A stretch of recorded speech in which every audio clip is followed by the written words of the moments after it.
Conventional methods of treatment for the prostate enlargement used to be either medications aiming at improving the symptoms and trying to shrink the size of the prostate, and when these failed, the patient usually was subjected to surgery. The common surgical method for treating prostate enlargement now is transurethral resection of the central part of the prostate, which is usually done through an endoscope and frequently associated with bleeding and infection.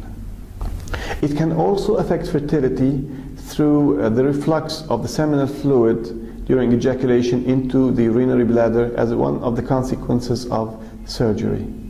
Prostatic artery embolization is a breakthrough in medicine now that is proving to be a very successful treatment of prostatic enlargement. The procedure is usually done through a small nick in the groin where you can introduce a catheter under local anesthesia and direct this small catheter under X-ray guidance into the prostatic arteries on the right and the left. You can then inject very small medical particles, which we call embolic particles, that block the arterial supply of the prostate and thus causing it to shrink. This shrinkage is usually around 30% of the original size of the prostate and is enough to improve and treat the symptoms in about 90% of patients, according to the recent studies.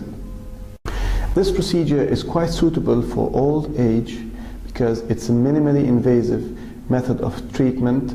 It's an interventional radiological procedure done by an interventional radiologist, and as we said, it does not require general anesthesia, it does not cause bleeding, and has a lower risk of bleeding and infection.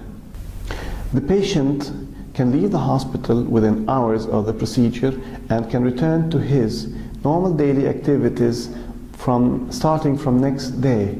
For more information, you can visit our websites, and if there's any further information you would like to inquire about, please contact us either through the website or the contact numbers available.